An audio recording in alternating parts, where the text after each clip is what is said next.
And then I panicked, and then I realized that it was a mistake that I had made. So they had to chop out a whole chunk of the stair. The structural engineer had to come up with a detail, how to dowel in the new stair. It was a mess. It was so bad. And I had to coordinate all these people, right? Because now, like, it was my mistake. So it was rough. I mean, I kind of beat myself up about it for a while. And my boss at the time, he was amazing about it. And he had told me, like, the first or second day I was working for him, he's like, you're going to make mistakes. He's like, but the quicker you own them, the better. And, you know, I owned it right away. I walked into his office. I'm like, boss, I screwed up. And he was like, what'd you do? He was really amazing about it. He was like, well, this is a great opportunity for you to barter. He was like, go negotiate. Hello, everyone. My name is Chris Powers, and I want to thank you for joining me on the Fort Podcast today. This show is an open-ended discussion and journey covering real estate, business, entrepreneurship, and investing. I would love to hear from you by tweeting me at Fort Worth Chris on Twitter. Hey guys, it's Chris. Thank you so much for continuing to join me on the Fort Podcast. You're going to love today's episode. I have Antonia Botero with me today, who's the founder and principal at the MADD project. That's MADD with 2 Ds. We're going to talk a lot today about project management and construction management in the real estate industry. Her business, MADD Project, has experience ranging from large-scale multifamily conversions to ground-up development construction in Manhattan. And she's been doing it for over 15 years. Today, we're going to cover how to hire a GC, how to make a great contract with your GC, ways to save on project costs and do things early in a project that can make it more successful. We talk about how to hold contractors accountable to timelines, how to negotiate with contractors, her consulting business that she just launched, and much more. So again, thank you for joining me today.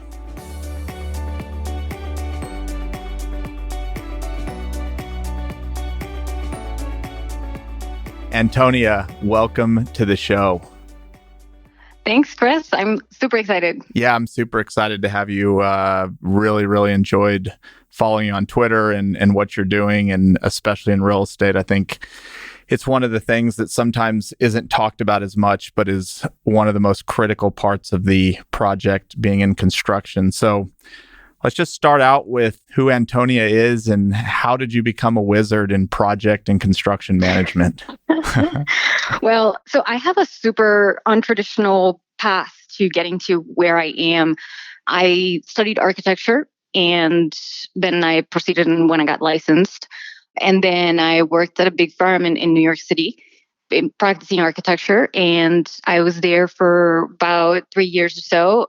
My intention was always actually to work on the development side. My parents were developers in Colombia, and so for me, I kind of grew up around it. My mom, she was project manager for a good chunk, or property manager for a good chunk of my teenage years and early adulthood. So I've always been around it, and I knew that that's kind of where I wanted to end up. And so for me, I felt like I just really needed to understand the technical bits of it, and so that I could build a building, right? Like, to me, that was kind of, I'm like, I really got to know this so that I can do this other thing.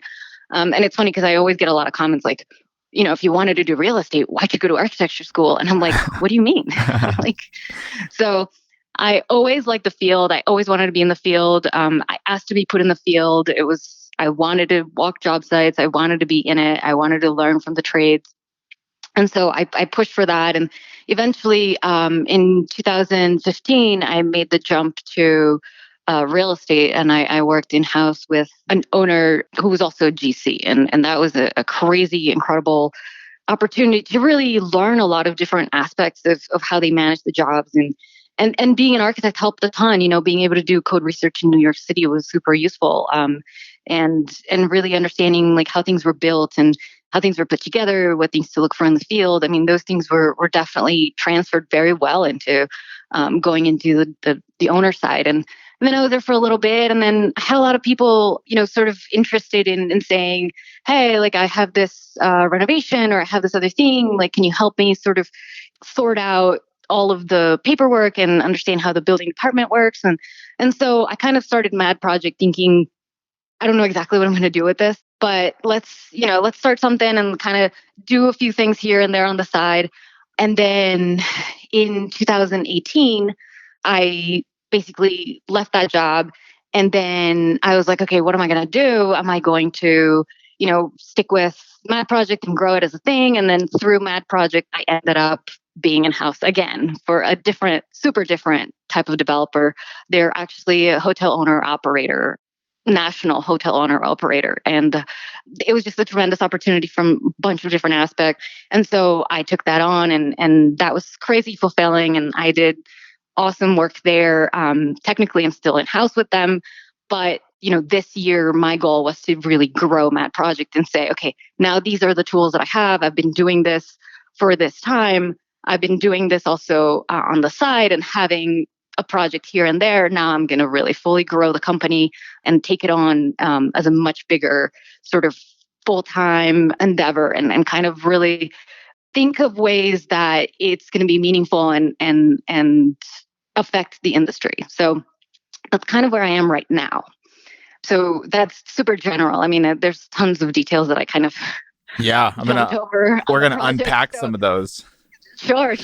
Well, one, that is an awesome story. My first quick question before I kind of unpack some of what you just said is, what does the MADD Project stand for? MADD. Does it have some meaning behind it?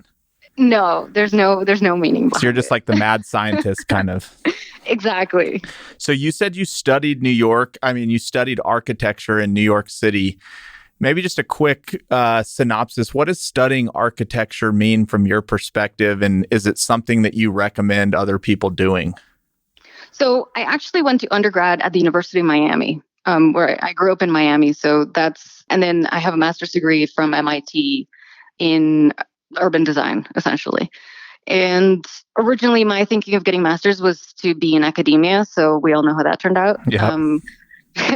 But honestly, I always tell people, I get people to approach me a lot and say, hey, how'd you get to where you are? And what should I do with my career? And should I go to architecture school? And really, architecture schools right now, I would say, have like a crazy breadth of possibilities, both because they're so different.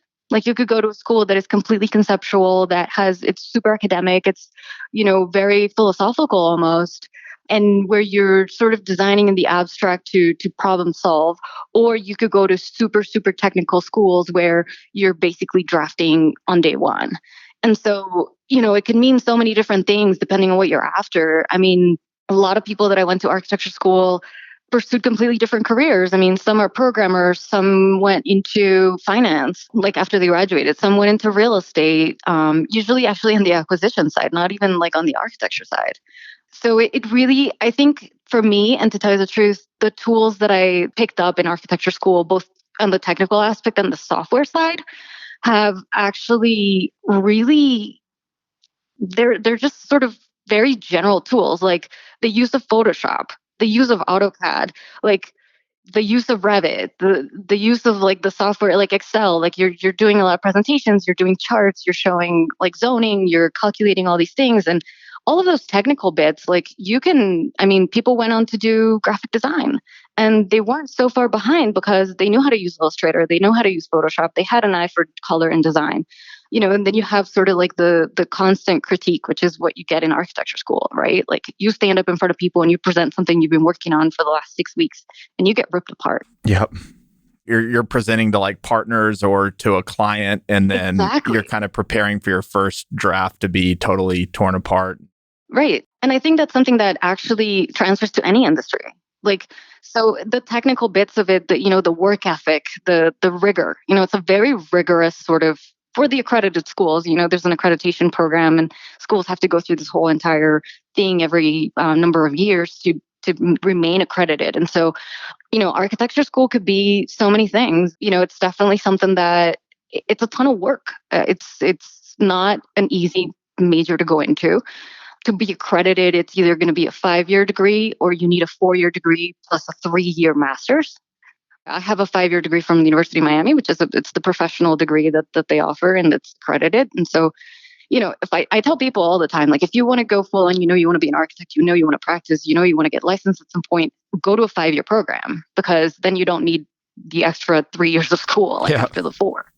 So you kind of like making it sound like which is kind of how it seems like every industry is becoming, but technology has kind of really made it to where maybe more people can advance a lot quicker through architecture with some common tools that probably people aren't thinking of, like Photoshop and AutoCAD and some of the things that, I think of 50 years ago when they didn't have, it was probably a way more specialized environment. Is technology just kind of opening the ecosystem for more people to learn architecture quicker?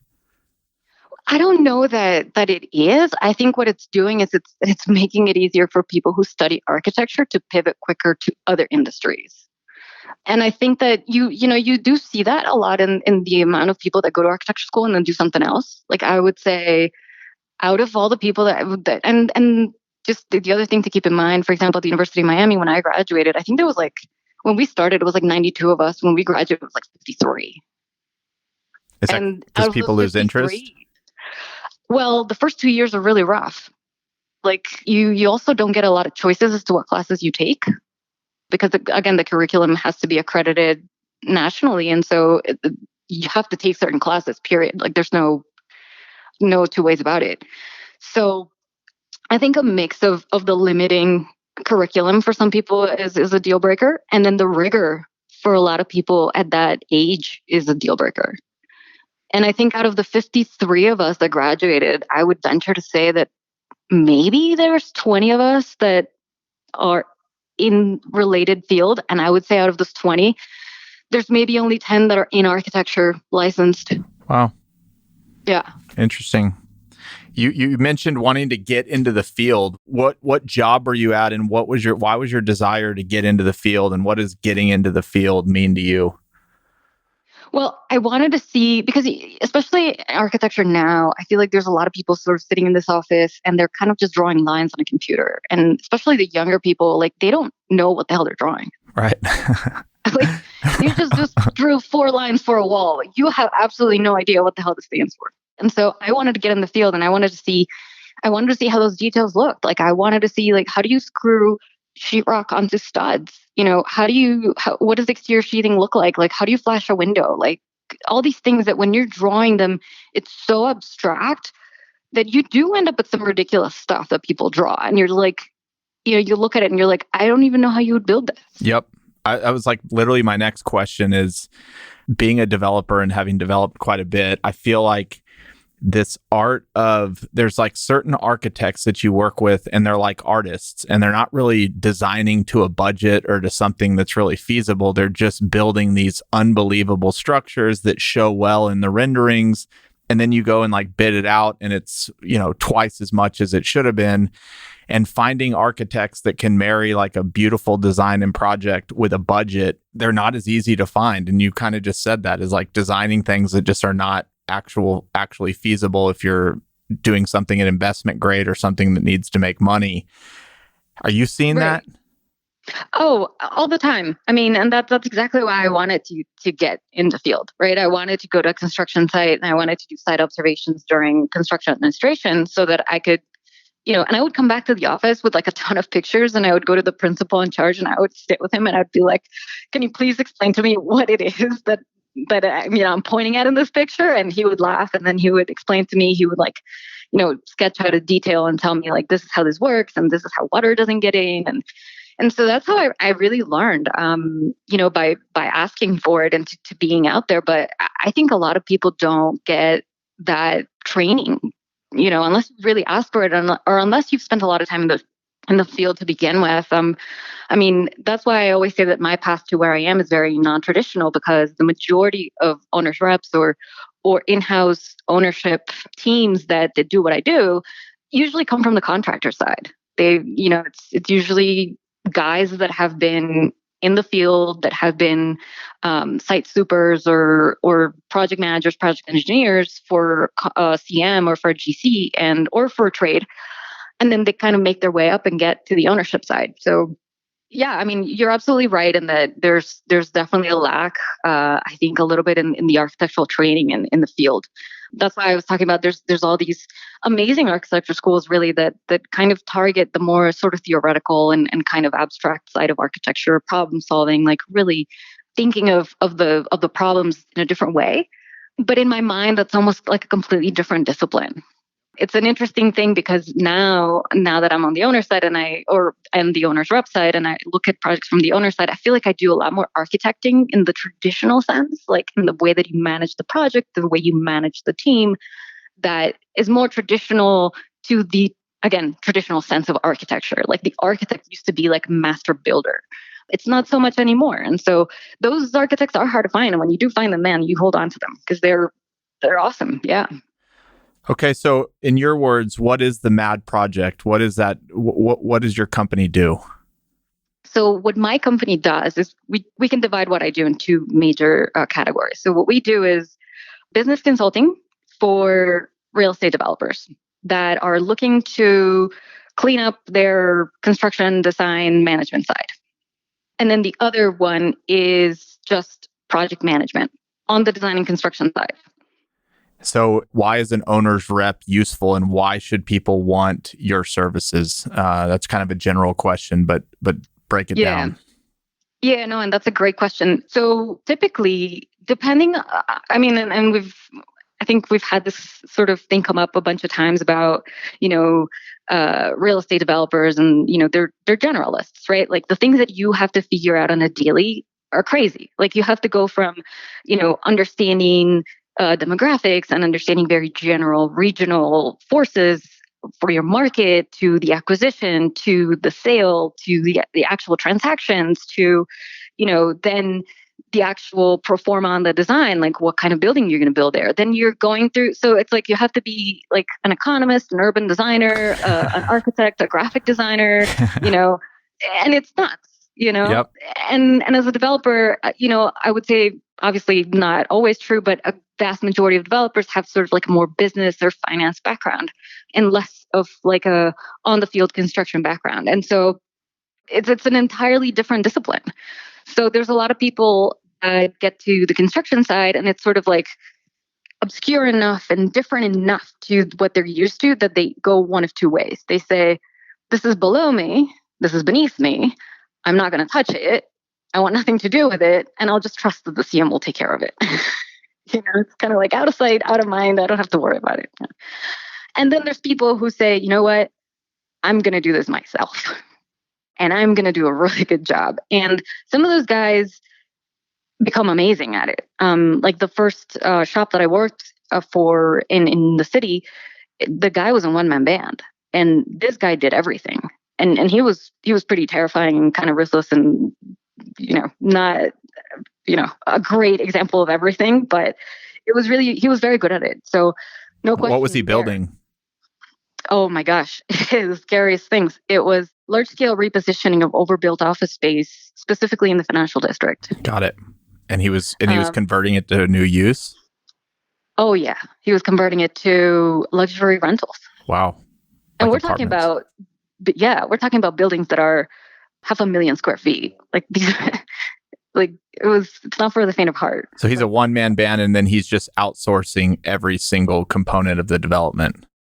Well, what do you mean by... Like he doesn't have in-house architect, he doesn't have in-house construction management, he doesn't have in-house design. No, so he was an owner GC. Got it. So he actually held all the contracts. And then they had sort of like a relationship with a CM that actually managed the field in the day-to-day, but the contracts were held by the owner, which, was a whole entire learning experience as well there.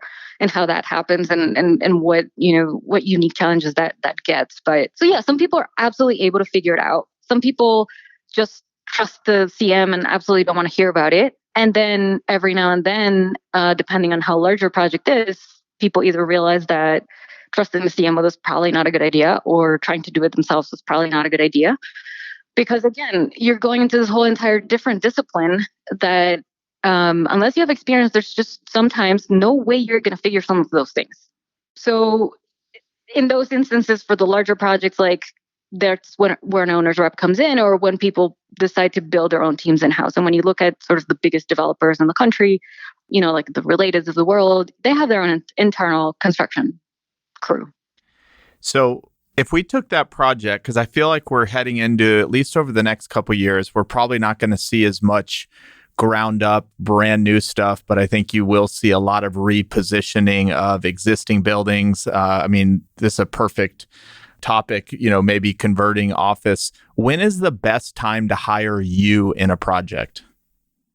I would say before you hire your design team.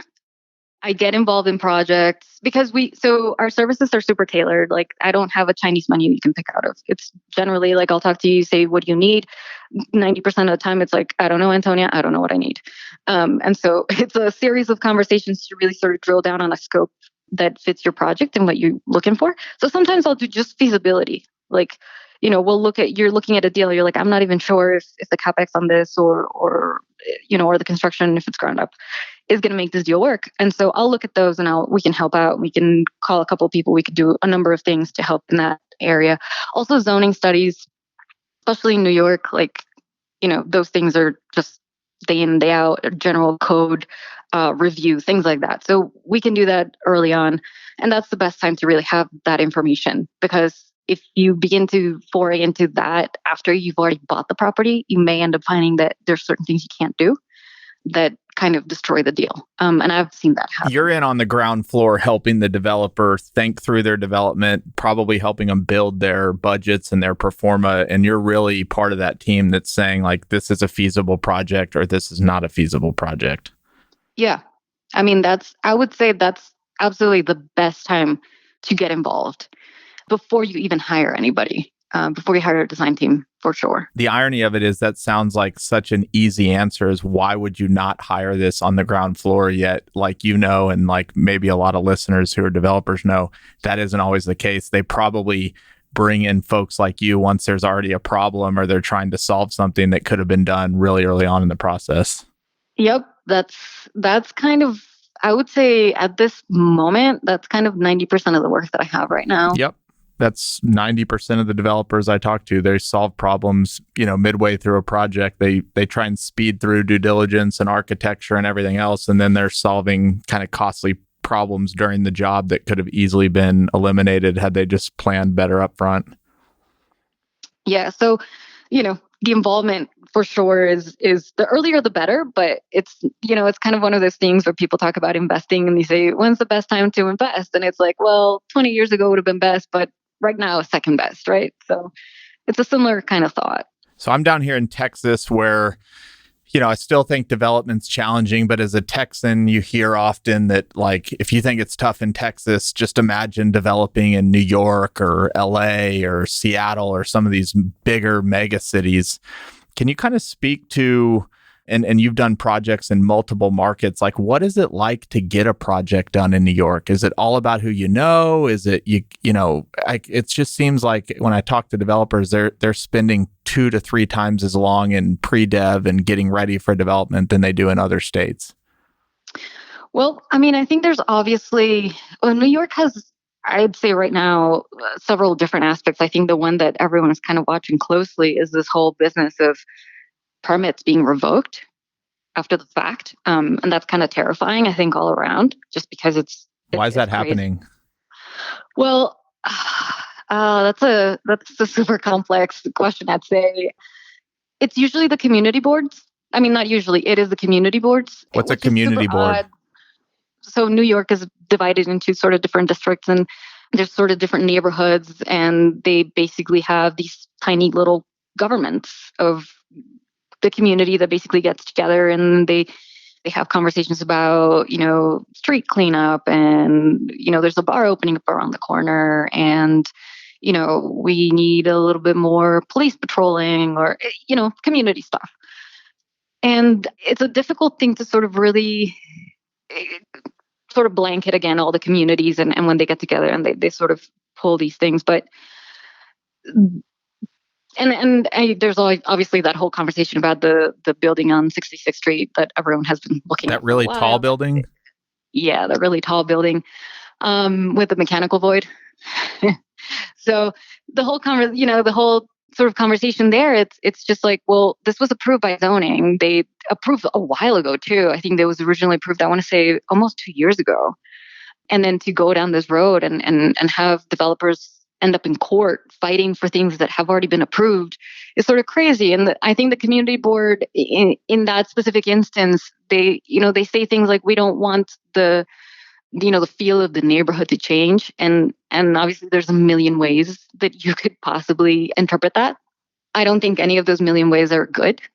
I think ultimately it's not a fantastic attitude as a growing metropolitan city. But, again, that's kind of my own opinion. And obviously I'm biased because I'm pro-development, because that's how I make my living. Yep. So take that for what it's worth. But yeah, I think it's a vast number of reasons why people don't want somebody to, build something across the street. I just think that you never know. Do those community boards, are they kind of in sync, or do they each get to kind of make decisions in their own little vacuum? Well, the thing is that they don't even make the decisions. What they in this case, for example, in the case of that building, they actually they sued the developer and they sued the city.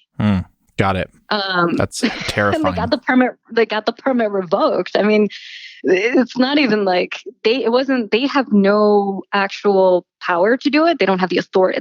They don't have the authority to do it, but they carry a ton of power because a lot of the people that sit in those community boards, have influence otherwise. So it's odd. I don't think people fully understand, unless you've been a developer, how much risk and dollars are spent before you even know if you have a project. And then to actually get a permit and then have it revoked at that point is a terrifying thought if that sets precedents for future deals. For sure. Absolutely. Absolutely. And they've been fighting this thing. They've been in and out of court for the last, I think, 2 years. So the amount of money they spent there, it's crazy. So, you got that going on. And then you got, the code itself, the zoning code, the process of going through amending the code is a thing. It's the ULURP process. And that's another sort of monster. And then there's, the union, non-union world of New York, which is turning more open shop, I would say. What's that? Meaning you basically can bid it to either or. And you can have union and non-union trades on site, essentially, whoever offers the best price and best terms. So that's been happening more and more. And I think I think for the big projects, unless it's something institutional, you're not really seeing full union work much in the city. I love that you said you launched a consulting side of your business, and I was on your website and I saw I could have a 30-minute, a 60-minute, or a 90-minute. Could you just maybe give me a quick, what would be, if I called for a 30-minute, what would I get as opposed to maybe the 90-minute? Like, why should I do either one? Right. So I created sort of these short descriptions on there to kind of guide people. And even then, people still kind of message me and say, hey, I'm thinking about this. Which one should I pick? And so we end up, deciding kind of together. I think it depends. Some people just want a general kind of walk me through what, how do I pick between these two architects? I'm torn. I don't know how to, level them. I don't really know how to, pit them one against the other and really kind of go apples to apples. And so that would be a 30-minute conversation. If you have a super specific question that we can kind of, yeah. And then I think for 60 minutes, it's more if you say hey, listen, I'm trying to build an anticipated cost report and I have no way, I don't even know where to start.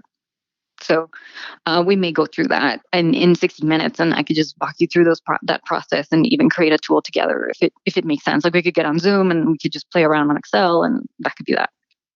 I love that. I just had the most random idea when you said that, and this could be a terrible idea, but that question of how to compare architects and compare them apples to apples is you give the answer once, you write it down, and then maybe you're able to sell the answer to that question for $5 every time somebody wants to hear that question on Gumroad or something. I feel like that is a question you're probably going to answer 100 different times.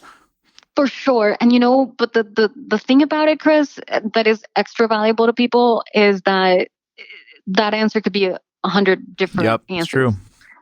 Depending on, I always tell people, it depends on your shop. What are your capabilities? How much manpower do you have? What resources are you going to commit to solving this problem? And so at that point, the answer could be super different. then actually that's a great tie into the 90-minute thing, because the 90-minute is sort of for when you have a much more, let's say you're looking at a deal and you want to go through the zoning of it, you want to go through maybe like an estimated budget of it, and you want to go through like more comprehensive sort of, but still specific, that's the kind of thing that we can go through in 90 minutes. But also on the business side of it, you can say, hey, like I want to build a better project management system. I need to sort of restructure my team, and we can have a chat about it in those 90 minutes. And one of the cool things about the consults, though, is if in those 30, 60, or 90 minutes, we end up having a chat and at the end of the conversation, the client turns around and says, hey, you know what? Like, let's turn this into a real thing. Let's implement it. I want to hire MADD Project to work on this.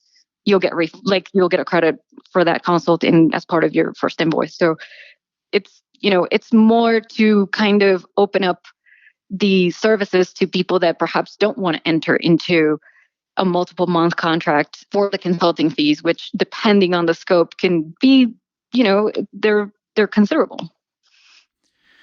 Let's talk about contractors for a bit. So to kind of set the stage, we can talk about it in multiple ways, but when you're doing a deal, you could have upwards of 50 to 100 different subs, and they're all on a timeline. And if one sub is late, then the next sub might go start another job because, they got to make money too. And so maybe we start with maybe the most common fault when doing contracting is, what's the best way to hold contractors accountable to their timeline? Well, I mean, there's a couple, again, sort of tough to blanket, because again, it would be super different if you had a $2 million project versus a $300 million project. So for the sake of the rest of the podcast, let's assume like a certain size project so that we answer questions maybe to that. What size of project should we land on? Like, I think 50 million. Okay, a $50 million. What kind of project are we going to talk about? So I don't do hospitals and I don't do heavy industrial. So basically almost everything else. Office is a hot topic right now. So we'll just say a $50 million office redevelopment. Yeah. Okay, perfect. So for that, you want to have a really strong contract, period. You want to have a really strong schedule from the beginning, and you want to go through it. Like, you don't just receive the PDF and you leave it in your inbox and you say, okay, fine, and you sign that That's not how it works. Like, you have to sit and you have to have the contractor walk you through it and really suss it out. Really understand the sequencing. Like, if you need to, and I tell people this all the time, especially owners who sometimes are kind of shy to ask the questions, but literally sit there and ask the contractor, like, hey, walk me through how you're going to build this building. Walk me through how you're going to do this renovation. Who comes first? Who comes second? Then, and even if you don't know, like, sometimes you'll get answers that make no sense. And calling them out and being like, well, how does that make any sense? Like, you'll often be in the right. Like, it's pretty surprising if you just kind of sit through and read the PDF that you got. So the first thing is strong contract, strong schedule, have weekly meetings, walk the site weekly, and talk about, what's going on, and I don't mean like micromanage to the point where like, oh, the tile guy was supposed to be here, I don't see him on site today, like, where did he go? Every day, because that you'll probably get kicked out of your own job site real quick. Well, I was just going to say, and this was kind of a popular kind of question that came up on Twitter, but if you kind of had to bullet, like, what are 3 things that make for a really strong contract, and maybe answer it from somebody that maybe has not done a lot of development, like, what are the 3 things that make a great contract up front? Unambiguous. Okay. Which means the terms are clear, and you want to make sure that you don't attach exhibits to the contract that contradict the contract. So that's a big one. And even when you're doing consulting contracts, like with your architect, just make sure, and I always tell people the easiest way to do this is, if you ever get a proposal, just cross out all the terms and write terms by contract. That way they're only in one place. So unambiguous, that's major, because that'll save you a lot of heartache. The second thing is you need to have a termination for convenience clause. So meaning you can terminate that contract whenever you want, for whatever reason you want. Typically, that will require that you pay for the work up to that point, which is fair. And typically, it will require that you give a notice. Typically, it's 30 days, I would say, for termination for convenience. typically those clauses are mutual. And so that means that the other party may walk away for convenience at any time. And the third point that I would say is you should make sure that it's appropriate for what you're doing. And that's a little bit of a harder one to sort of suss out. But I think if you have a really good construction counsel, and I always tell people like construction counsel is not Aunt Marie that also does your taxes and also like helps you with your, landscaping contracts. Yeah. I mean, construction counsel. And construction counsel can be a lot less expensive than people think. So it's worth every penny. Like you can have a pretty good contract review for under $2,000. I mean, that's how crazy that is. So are you usually GCing a project, or are you usually the person that is hiring the GC? I'm the person hiring the GC, or the person helping the owner hire the GC. How do you do a job of because I think one of the misnomers is you hire the GC, but then the GC is in control of hiring all their own subs. So how, from your perspective, do you get comfortable that the GC is going to hire qualified subs that'll do the job right, that have experience, when you don't really have control over that? Like, what do you do up front to make sure that they're going to be a great GC? Well, obviously you go through, and typically you don't hire a GC like on the first meeting. It varies, but I would say the process of hiring a GC takes between 6 weeks at minimum for a tiny project to 4 months when you're still kind of playing the field and dating around. And you're looking at their track record, what they built. For sure. You're looking at their track record, what they build. They have to bond the job, right? So a lot of lenders have bonding requirements. So that kind of that puts kind of the onus on the contractor, basically requests that, especially the large trades, they have to bond the job. So if for whatever reason you ever see that someone is unwilling to bond the job, like especially for the big trades, like let's say you have a massive concrete superstructure and your concrete guy doesn't, I mean, that would just never happen. Yep. But, you know what I mean? They just bond the job. And so that kind of de-risks some, but at the end of the day, like, yeah, it's a risk. One of the things that I tell people is when you're a real estate developer, at one point or another, that general contractor or that construction manager, they are controlling the majority of your investment into that project. So you got to watch them. Like that's, and that kind of goes back to that question of like, what's the benefit of an owner's rep, watching them. That's a big one. And having said that, and I don't think I mentioned it before, but sometimes people do call me and say, hey, I want to work with you. And then they explain to me what the project is. And I say, you know what, you don't need me. Like, if it's something small enough and it's something that I think, and you kind of have a gauge of the person you're talking to, and you say, you're smart enough, you've been able to figure out all these things, like I can give you a little bit of guidance here and there, point you in that direction. And otherwise, like you're good on your own. The biggest thing I think as an owner's rep for me is I hate spending money on things you don't need. That's like a pet peeve, like drives me nuts. And so and that includes my services. Like I will often tell people like, you don't need me, and I'll either refer them to an architect, which is what they're actually looking for, or I'll tell them like, hey, go and look at these resources and that'll be sufficient. So I'm going to ask a very elementary question here for somebody that might not know. What does bonding mean? So let's say you're a concrete guy, and you basically have to build up your reputation and your credit and your financials and everything. And once you're in a good spot and let's say you're growing, in order to be in a big job, they ask you to bond the job. And so what that means is a bonding agency will basically look at your financials. They'll basically vet you.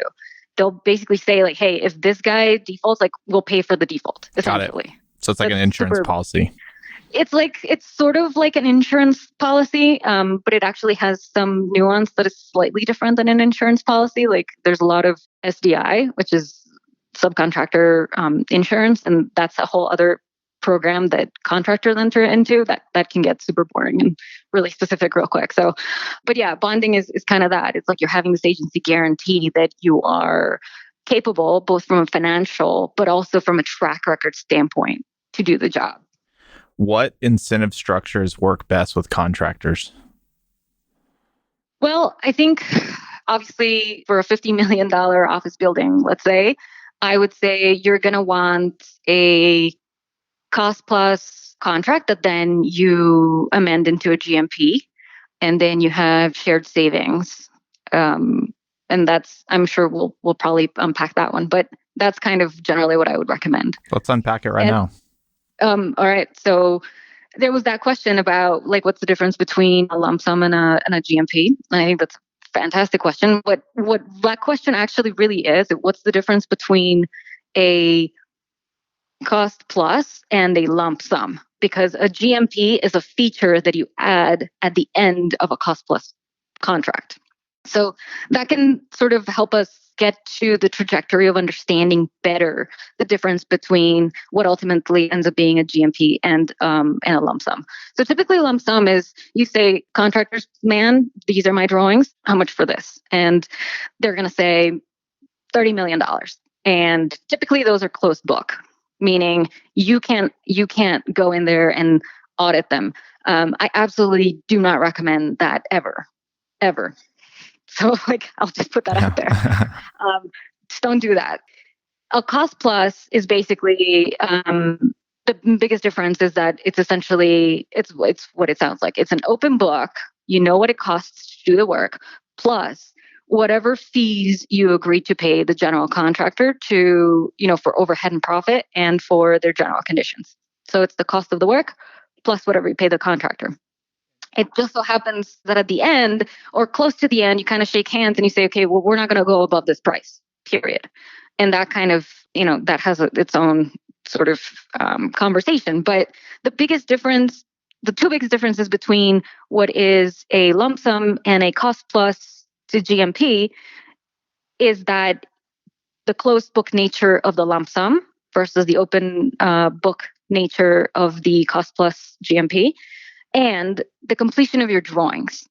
And so this is why a lump sum is sometimes okay for smaller projects, like smaller renovations. I would say anything under $4 million is pretty good to stick with a lump sum, especially if it's something that you're super familiar with, where you generally really understand the costs. You feel like your drawings are in a really good place. For that, it's appropriate. And I've done a lot of lump sum work, but my lump sum form contract is actually open book. Yeah. So, for whatever that's worth. On the cost plus GMP, it's fully open book from the beginning. And so that kind of puts, the onus on the contractor to really get you the best pricing for each of the trades. Why are they incentivized to get the best pricing if it's a cost plus? Isn't the more expensive the trade is, the more they're going to make? Well, not unless you put a GMP on it. Right? So what's a GMP? Let's just unpack that real quick. Right. So GMP is a guaranteed maximum price. Got it. Right. And so what you do is you start out typically with a construction management agreement. Contractor works with you through the creation of the drawings. So you got a lot of feedback and you get a lot of budget feedback as you go.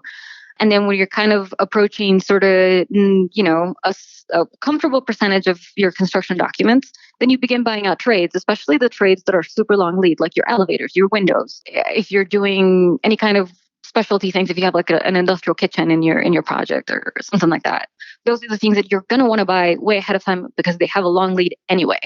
So, and you probably have that information already. You also probably have your foundation information by that point also. So these are kind of the things that you can start buying.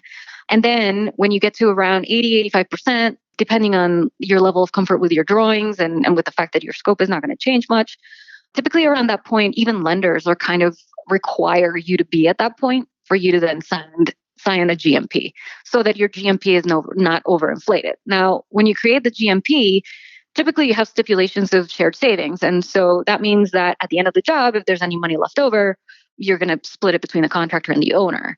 And that money comes specifically from contingency and general conditions. And then you put a stipulation in there that you cannot replenish your general conditions with your contingency. Yeah. Right? A lot of people miss that one. And then it's like, oh, crap. Like, now you're just going from one bucket to the other. So, and typically you can have some sort of negotiation there about what percentage of your general conditions you can replenish from your contingencies. Sometimes you'll put like a cap on it. You say no more than 30% of the total initial budget for your GCs could be replenished. But it's negotiable, and it's negotiable in context. And that's one of the things that I always tell people, like, you can't just negotiate your shared savings without looking at what fee are you paying this guy, right? Because you say, okay, your fee, let's say you got super lucky and it's super low and $50 million. Let's say your fee around there would be about 4%, right? But maybe you say, hey, you know what? Instead of doing 70-30 savings, shared savings, like 70 for the owner, 30 for you, let's reduce your fee to 3% and let's make the savings more like 60-40. Right. So those things are always related. And that's why I always, when I get those blanket questions of like, oh, what's the percentage fee that you should be looking at? It's like, well, man, it depends on so many factors. So that's kind of very, very generally what a GMP is. So if you were going into a new market where you didn't know the GCs in that local market, and you had kind of said a few minutes ago that it could take anywhere from 6 weeks to 4 months to hire a GC, probably 4 months for the larger projects, and we'll stick to the project that we've been talking about. If I ask the simple question again, like, what are the 3 kind of main interview questions, or what are some of the big things that you want to hear out of a GC to start getting comfortable with someone you haven't done business with? Like, what are you asking them? Right. So you want to have good references. And generally, it's good to get like references from people. Sometimes I'll call them, but I rarely do. What I do is I find what jobs they were on, I find what trades they worked with, and then I call the trades if I know someone. Or even if I don't know someone, I'll find out what people's experience have been with working with the different people you're interviewing. So that's the first one. First, good references. Ease of communication and collaboration. And that's a massive one. Because again, it is a process that takes some time. You do have a lot of interactions with these guys. And if they're taking 3 weeks to get back to you on a simple question, like, there's no way you're going to build a building together. So things like that. And I think the last thing would be transparency. I think that you don't want to work with shady people. You don't want to have, it's sort of, you want to sit at the table with somebody where you say, I want you to make money. How much money are you making? And are we both comfortable with that? Because, again, a CM at one point or another is going to be controlling the majority of your investment into this project. So you need to be comfortable with how much money they're making. Yep. I love it. And then one more question kind of on the contracting side. You kind of kept saying multiple times, drawings in a good place. What do drawings look like that are in a good place versus a bad place? Well, you definitely want to have the majority of your details figured out. A lot of where your windows hit your slab, or if you have a curtain wall kind of detail, what that actually looks like, what your storefronts look like, your waterproofing. Those things are things that really, like if you miss like let's say, I think there was a project I worked on where somebody missed like a flashing detail, and it was like $200,000 difference. And it was literally like a line in a drawing. Yep. So, crazy, like literally a line. Yep. It wasn't like a whole chunk of the building was missing. It was, things like that. So you definitely want good quality control on your drawings. And in some instances, that's also where there's a value in having an owner's rep or having somebody who is able to kind of third party do quality control on your drawings. Right. So you're basically helping the owner say your drawings are in a good place now. These are going to stand the test of the project. Absolutely. And you hear crazy things. You hear people say, "Oh, we went to a GMP with 70% drawings," and I'm like, "Well, that's not a GMP. There's nothing G about it. Like, what can you guarantee if you're not done designing?" So the G in GMP is important. The G is very important for sure. The G. Okay, so you go into a new city, you're looking for a GC. Is there like a public database? Like, how do you know what trades worked on a certain project? Is it like open source? Anybody can go figure it out? Or you ask. You ask the GC? Oh, yeah. You just say, give me your list of subs on that project. Yeah. Cool. Yeah. Okay. Yeah. And again, if the guy turns around and says, well, I'm not giving you that, like, that's a terrible sign. And if they're upfront, you say, oh yeah, this is the list, but I would never recommend that electrician. Like they ended up in a fist fight during like one of the like foreman meetings. They were unprofessional. Then you're kind of going to take it with a grain of salt. Like you're going to be like, well, that's good to know, actually. So you had a tweet the other day that got some popularity on a slab edge mistake that cost $60,000. Will you unpack that for what happened, and then maybe if there's been any other kind of painful stories that or lessons learned that maybe we could dive into one extra lesson that you've learned along the way? Sure. So that was like my first big mistake in the field. I was working at this big architecture firm in the city. I kept begging to be put in the field. I was like, put me in the field, put me in the field. And they're like, no, you're like in your 20s and you're not, no. And I was like, put me in the field. And I kind of stalked the principal's office. He's the kind of the director of construction administration. And I kind of stalked his office and waited for him to go in there. And I was like, look, I really want to be in the field. And so he's like, fine. I think I'll wear him down. And so he put me on this project. It was a small project. It had a historic facade that we had to keep. So that was actually super cool because, the whole building was gone in the back. And then you had these bracing just kind of holding up this historic facade. So it was pretty neat. And he was like, well, we need someone to do CA for this, but it's really small. So, and it's perfect for you. So I was like, fine. So I get on the project. I'm super excited. I'm on site, like, maybe twice a week. I was actually really wanted to be there. And part of construction administration is approving shop drawings. And so shop drawings are typically what the subcontractors put together to get approval on the specific trade. So there's the architect's drawings that basically show intent, and then there's the shop drawings that basically show how they're actually going to do it. So as the architect, you have to review shop drawings in order to verify intent. And when you're doing concrete, you get slab edge drawings. And typically slab edge drawings are exactly what it sounds like. It's basically a drawing with all the edges of the slab. So where the slabs end, where the openings end and begin. And that kind of stuff has to be coordinated with mechanical openings, with stair openings. Any kind of opening that you have on the slab has to be coordinated on slab edge drawings because that's what the concrete guy is going to use to build. So at the time, and I wasn't part of the team that designed the project. And not to excuse myself of the responsibility because at the end of the day it was my fault, but they did the whole project on AutoCAD. And this is like in the ancient times when you did projects on AutoCAD. And so in AutoCAD, you have a lot of less coordination between those drawings because it's literally a completely different drawing. Instead of where on Revit, which is what most people use now, it's a model. And so you can see the different aspects of the model. But it's literally it's one data set rather than being in different places. So the CAD drawings had some updates to the floor plan, but those updates were never updated on the slab edge drawings. And so when I received slab edge drawings from the concrete guy, I checked them versus the floor plan. And yeah. We know what happened next. And then we know what happened. They ended up making the stair opening too large. Actually, no, they ended up making the stair opening too small. And so the stair was too large. So, first they pour the slab and then the guy comes back with the actual stair form. And when he formed the stair, he was like, I don't think this works.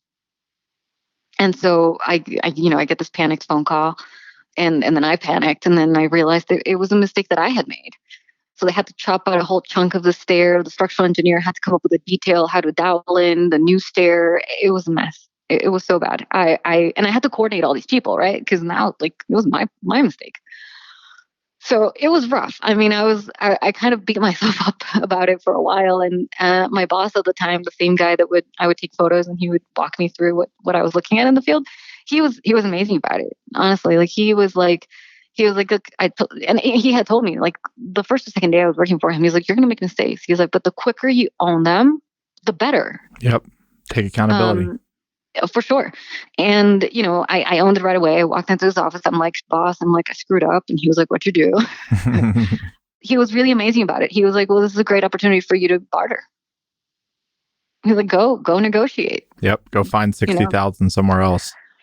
Right. And so I think, it ended up being a successful sort of moment for me. I think it really kind of, for me, it made me feel like part of the team because also like, people are making mistakes all the time. And how you get through them as a team is really what determines the success of the job. But I was like, how much did this really cost? And he was like, yeah, it was like 60 grand. And I was like, oh my God. I felt awful.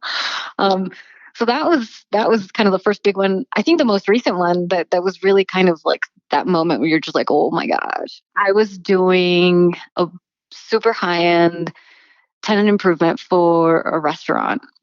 And we had no time to do it. We had a major opening, and we had 5 months from the time the design was finalized to when we had to open, which is crazy when you're talking about super super custom millwork.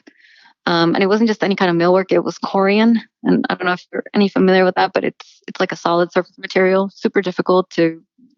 Not everyone works in it, and even in New York, it was tough. So we're rushing through this project, and I'm coordinating everything. I coordinate the design team. You're kind of rushing around, and I was sort of directing a lot of the trades directly, kind of in tandem with the CM that we had on the project. And I'm in the field. It's crazy. I'm in the field every day because the timeline was nuts, and I had sequenced everybody, and I was really good, and I was like, yeah, we're getting this. The kitchen was super expensive. It was like over $1 million kitchen. It was a guest facing kitchen, and we had pushed the kitchen. We had paid all of the expediting fees for all the equipment because we had no time. So a lot of money was on the schedule already. And I'm standing there, and the kitchen guy comes up to me, and he's like, hey, so when's the tile guy going to do the back wall? And I looked at him, and I was like, let me get back to you on that. And I realized at that moment that I had completely missed the back wall. We all did. So there was no specified tile for it. I hadn't bought tile. I hadn't bought the install. It was about 1,000 square feet of tile. And I had the kitchen guy ready to install the material like in 2 days. But they needed to tile the back wall before the kitchen guy could come in. Yep. Mm. And I'm standing there like, okay. And this is super high end. All the materials were like, we flew a bunch of stone from Italy to make the table. It was insane. And so I'm like, okay, I tell the guy, I'm like, give me half an hour and I'll get back to you. So I pick up the phone. I called my tile guy in New York. I said, Marty, give me 3 really beautiful white subway tiles that you have in stock, because I need them tomorrow. And he was like, you kill me. He was like, what are you doing to me? I'm like, send the samples to the designer. Then I called the designer, who was also super, super high end, but they were pretty good about this one. And I was like, look, I'm sending 3 samples. You got to pick something like literally in the next 3 hours. And then I had to call the operator of the restaurant. I had to say like, hey, look, we found this really great opportunity to, instead of doing stainless steel on your back wall, we can do these beautiful hand cut subway tile. Like, what do you think? And he was thrilled. So it worked out. Like, well, it worked out, but that moment when I had the kitchen guy literally tell me like, oh, well, I need the tile to go down before I can actually put my stuff in. I like, finding 1,000 square feet of available tile that was acceptable to super, super high end designer. It was one of those like super high consequence moments, right? Like if all of a sudden the tile guy had turned around and been like, oh no, like you can't get the tile for the next week, that would have been it. And we made it work, but that moment was kind of nuts. And that was all, the designers missed it. I missed it too. I mean, seriously, like I hadn't even come on my radar until that second. So those moments definitely happen. We kind of talked about this when we were talking about signing the contract, and not that example that you just gave was necessarily a change order, but how do you deal with change orders if there's ambiguity in the contract? And you kind of said, I don't sign contracts with ambiguity, so maybe... There you go. But typically something comes up, especially in like residential development, where once the house is being built, the countertops that they originally thought they wanted, now they want something more expensive, but they don't want to pay for it or whatever. Like, how do you deal with change orders? Well, I mean, honestly, it's really part of the relationship that you've built up to that point. Obviously, step number 1 is you don't put ambiguity in the contract. But at the same time, if you go in and you begin to change materials and all of a sudden you want things that are more expensive, you also have to be honest with yourself, right? And maybe you're able to figure out a better way. Maybe you say, okay, I want these crazy marble countertops that are twice as much as the other one. So I'll pay you the delta and the material cost, but don't charge me the markup. And if you have a good relationship with the contractor, they might be fine with that. They might say, you know what, that's okay. Don't worry about it for the countertops, because I know you really want them. They're going to make you really happy, but you don't get there without having built the relationship. That's what I always tell people. Like, and that's also why the whole experience of interviewing the contractor, is lengthy, and it's very telling of things like attitude, because at the end of the day, those are the things that are going to get you out of the sticky situations. Like for me, if I didn't have the relationship with the tile guy that I did, both with the vendor and then also with the installer, because I was able to call the installer and say, "Hey, guy, I got 1,000 square feet of tile that you knew nothing about, and can you get a guy here tomorrow?" And he's like, crap. He's like, let me change things around for you. But he was willing to do that because you've gotten there somehow. So that's a big part of it. So we're going to have two more questions on kind of the construction world and your world, and then we're going to move into some fun personal questions. Awesome. What next gen construction form does she see having the most viable cost savings over the next 5 to 10 years? Modular, cross-lam timber, or something else?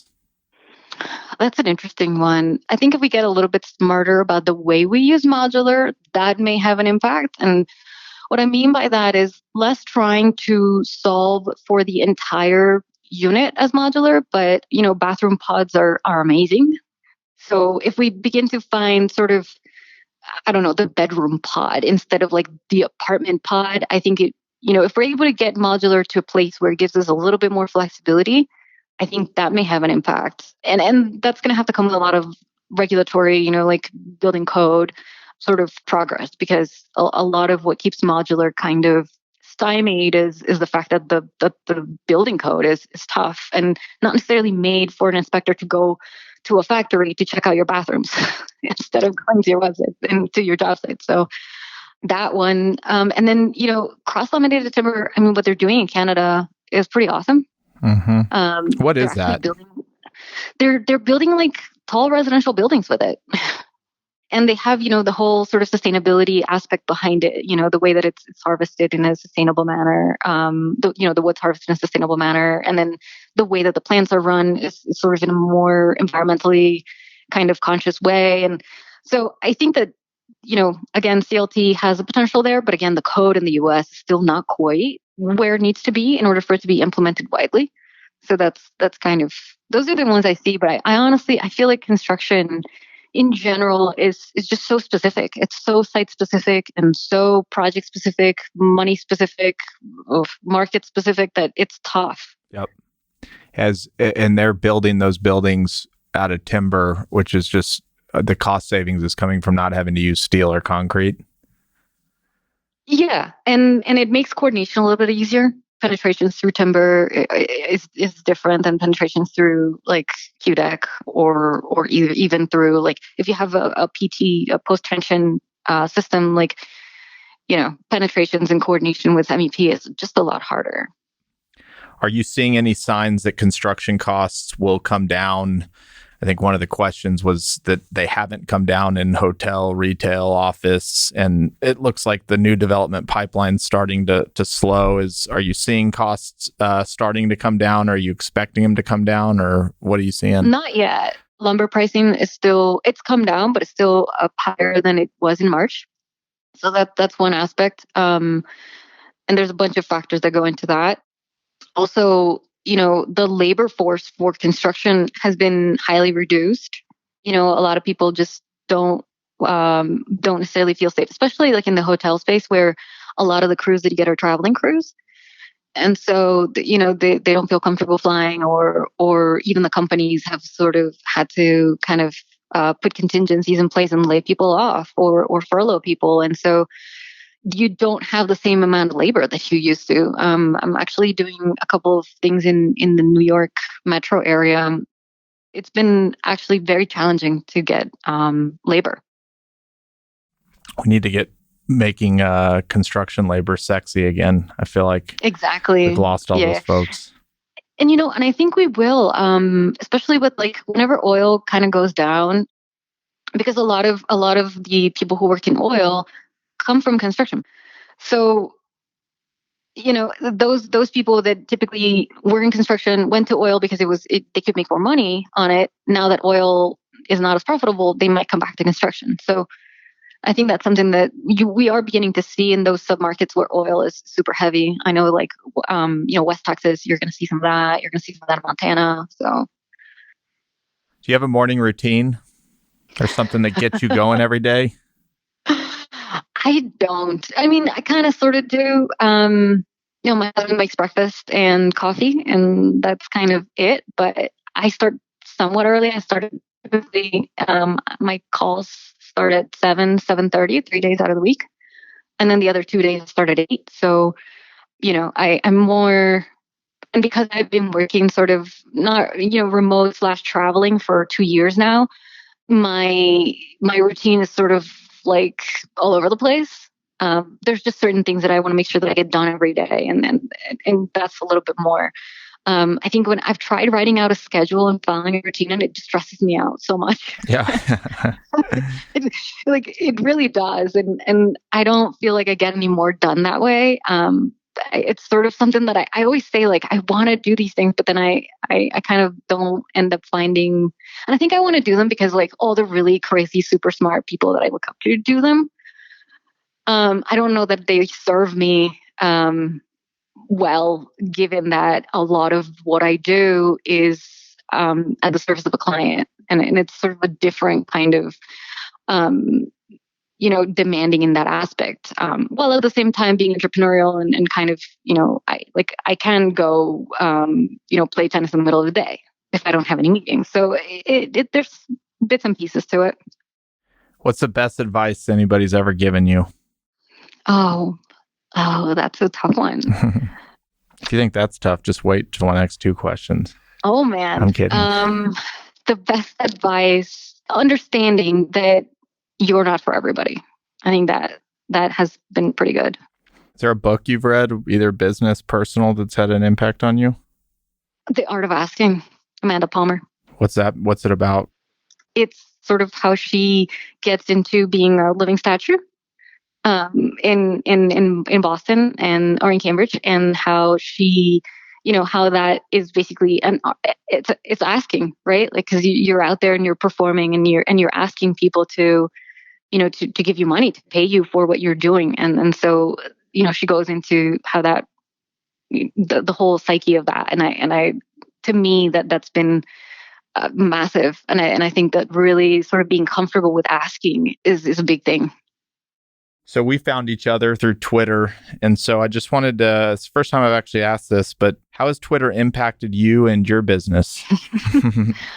It's been pretty big, honestly. And I've only been on Twitter since I think May of this year. And I think part of the context of having this conversation with you and the context of, thinking of the book now, The Art of Asking, and Twitter, it sort of comes full circle for me in a way, because a lot of being part of Twitter, and even how I found you, was asking. I said, hey guys, like, what should I look into if the podcast is the next frontier? And so that's how we ended up being connected. So asking has been a massive thing about Twitter. And so Twitter has had this sort of impact. It's kind of like a cycle where, the more you give, the more you get, kind of thing. And it's also been sort of the wonder of realizing that people want to hear what you have to say. And so that kind of, again, cycles into the confidence of your own business, and into, understanding that you are where you are for a good reason.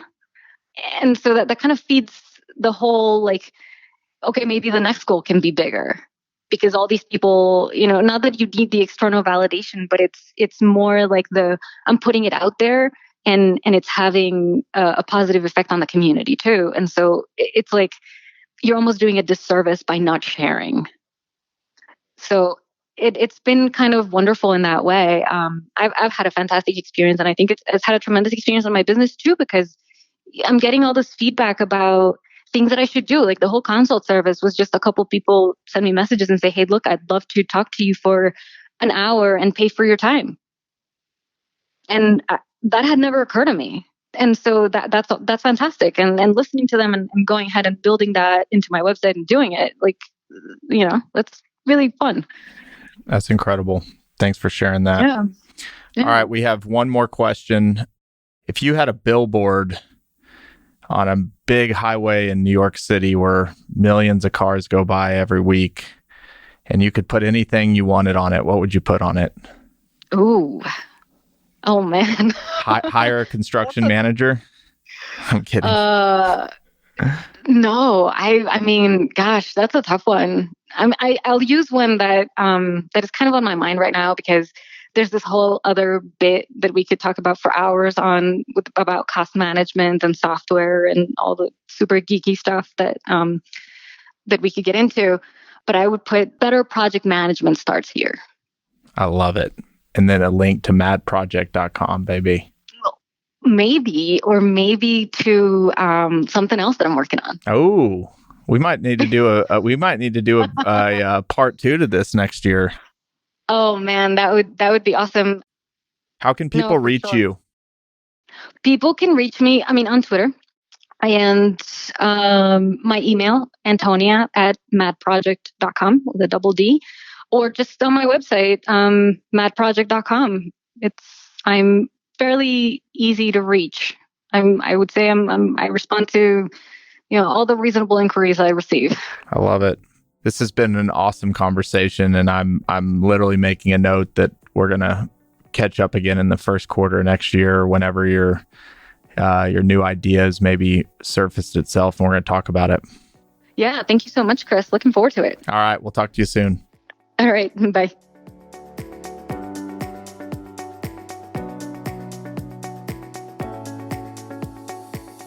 Hey everyone, it's Chris here again. Thank you so much for joining me on this journey. If you enjoyed the show, please subscribe to us on Apple Podcasts, leave a 5-star rating, or write a quick review.